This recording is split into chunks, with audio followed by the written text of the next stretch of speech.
Maqaa Abbaa, Ilmaa, Hafuura Qulqulluu, Waaqayyo tokkoo, Ameen. Hordoftoota gola Ididaa YouTube biyya keessaa akkasuma biyya alaa taa'uudhaatiin kanneen daawwataatti jirtan imalli taasisaatti jirru obboleessa keenyaa faarfataa Daaqoon Lammii Tarfaasaa taphataa kiraaraa jechaadha. Isa waliitiin tajaajilaaf imala gara baadiyyaatti taasisaatti jirrudha. Aanaa Shinoo irraatii mootoraan jechaadha gara baadiyyaattidha kan nuti imalaatti jirru. Wareegamaa Giyoorgisiin yaadannoo isaatii fi gara baadiyyaatti imala taasisaatti jirrudha jechaadha kan isin argaatti jirtan. Daandiin isaa kun akka carraa roobni illee ni jira. Yeroon isaa yeroo roobaati. Daandiin daandii baadiyyaadha. Sanarraan roobni ni jira. Daandiin isaa ulfaataadha. Gara sanatti deemuudhaan tajaajilaaf kun yeroo imalaatti jirrudha jechaadha. Yerootti imalaatti jirrudha. Tajaajilli baadiyyaa baay'ee kan namatti tolu keessaati. Dadhabbii baay'ee qabaa. Dhamaatii baay'eedha kan inni qabu jechaadha.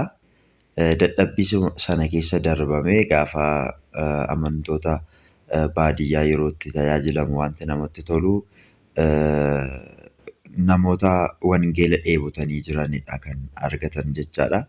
Wangeela kan dheebotan wangeelli bira hin geenye yoo jedhame illee kan nama hin sobsisiisne jechaadha. Yeroon akkas jedhu wangeelli qulqulluun isaa jechaadha. Gara wangeelli amma gaafa teenyee ilaallu magaalaadhuma keessatti wangeelli dhugaan hin jiru. Wangeellumti taliila ta'e yookiin qulqulluu ta'e hin argamu jechaadha. Mudaa kan qabudha.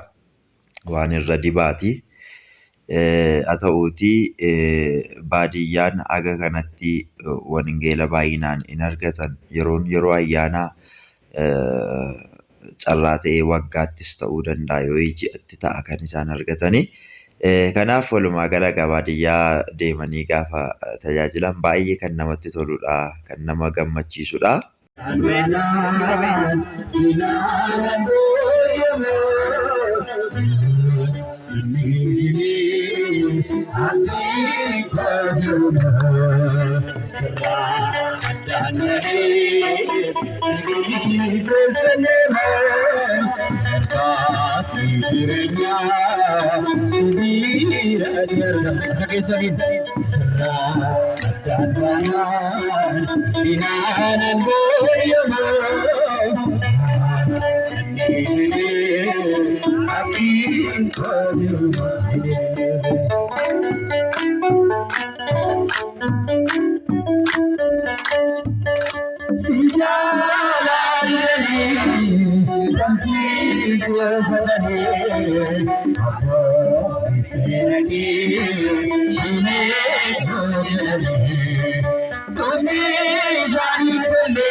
Idi ada kelan